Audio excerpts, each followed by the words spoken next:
Communications, I do have two of them up here. The comments of the people in the school district of the Menomonie area are encouraged and appreciated by the board and administrators. Education is a partnership with the schools, parents, and taxpayers, all being important participants.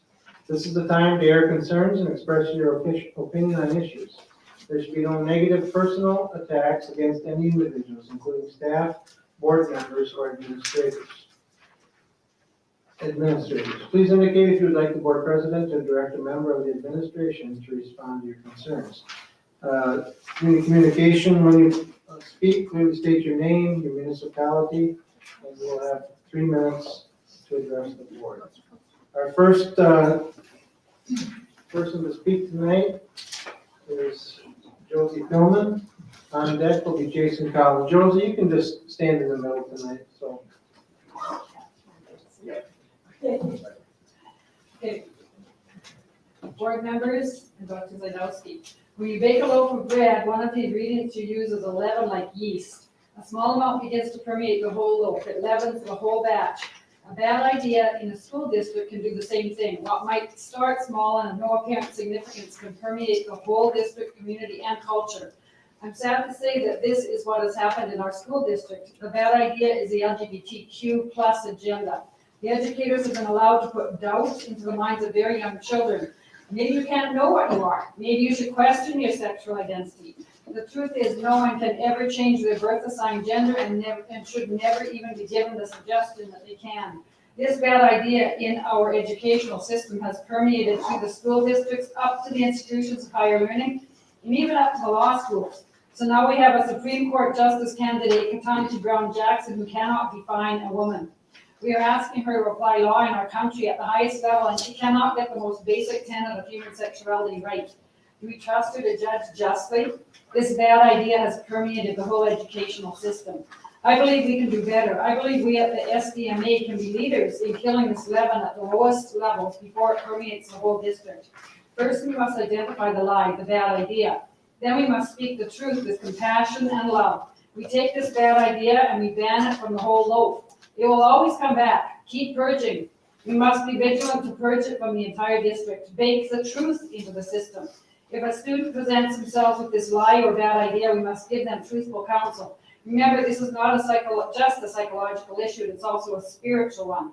When Tony is counseling such gender-confused students, she would do well to get help from the clergy who are trained to deal with the root cause of such confused thinking. Expose the lie, purge the bad idea in love. Set these students up on an upright path. Spread that kind of good leaven. Students are immature, impressionable minors who are influenced strongly by their peers. The educators in our district will serve them well to set them on a right path. Our school district would lead rightly to have a policy regarding gender identity, bathroom and locker use, etc., that teaches the truth and does not intimidate or punish teachers for counseling truth with compassion and love. Then we as a school district can be a leader and an example, even influencing surrounding school districts for good. So I again encourage you to take a serious look at the SDMA gender policy plan. Remember, a little leaven leavens the whole loaf. We dare not let bad ideas ruin the whole batch. Let's bake good ideas into our policies, that we might graduate students of character who are lifelong learners and who can form healthy and moral families in our community. I'd like the administration to address this. You say we can say that at the end. Thank you. Okay, our next speaker. Well, I just wanted to address a point of order on some of the content that we put into our community forum. And I really appreciate a lot of the care that you put into your words, and you actually are really well spoken, and sometimes I think you're humorous. I appreciate that sometimes too. But there's some other things that we have to think about, and there's some larger cultural changes that are going on that a lot of people maybe don't agree with, but I just worry that our children are getting caught in the crossfire. So we need to distinguish between SDMA policy and our students. And sometimes I think you get confused in this when you're making your addresses to the board. And one of our most important jobs is to protect our students, all of our students. And sometimes I think the words that you believe are chosen with love to correct, they have effects that maybe do otherwise. And so tonight we talked a little bit about like lies, a little bit of which ways that kids aren't following the truth. And I think that we need to be careful about distinguishing between what children are doing based upon the choices that are given them, and they're trying honestly and their best to equip themselves based on what's before them, and then we don't pull the rug out or out from underneath them if they make choices that disagree with their kind of social or cultural values. So in addition to some of these things you brought up before, I just don't know if you're aware of some of the implications of some of the things that you say about students. Ridiculous, immoral, indecent, irrational, perverted, without sense, without judgment, not knowing right from wrong, evil, immoral, perverted sexuality, deceitful. And so I can appreciate that you believe that some of the district policies are those things. When you speak, you often refer to students in those ways. And we have to be very careful that they don't get caught up in a war that isn't about them. So I would hope that I agree with a lot of the things that you say, and I believe we could be constructive, especially about building bathrooms, giving parents the option to opt out of curriculum. I mean, if we got $3 million for a sports stadium, we got some money to build some bathrooms, especially in K through 8, where they aren't as prevalent as they are in high school situation. So I just think that if you focus on what the district is doing and what the district can do, I would be happy to partner with you on some things that could really make real effects on how our kind of cultural realities work in our schools, but just leave the kids out of it. Does that seem fair? Okay. Our second speaker, Jason Collins.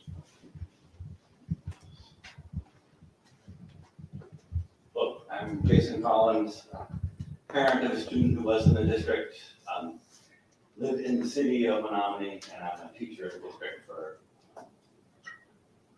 20 years. I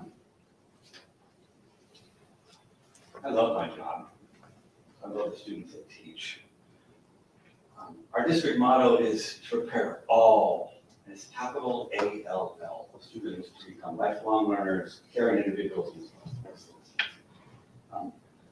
All means LGBTQ students.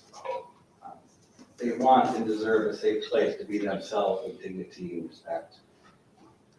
LGBTQ kids belong to one of the most vulnerable populations. These kids are more likely, 3 times more likely to commit suicide. Federal courts have held Title IX requires schools to recognize these students as protected class. Bullying and correcting is harassment. I'm here. I have students come to me today showing me on their phones these 9 statements. Devastated, afraid, scared. How can they learn?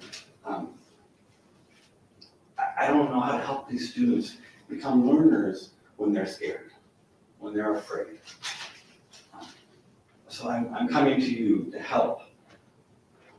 These students deserve to learn. These students deserve to be in a safe place. And those statements make it not for them. And I know this district wants to stand behind that of all students. So please help me, help them. Thank you. Thank you. That concludes our community communications for tonight.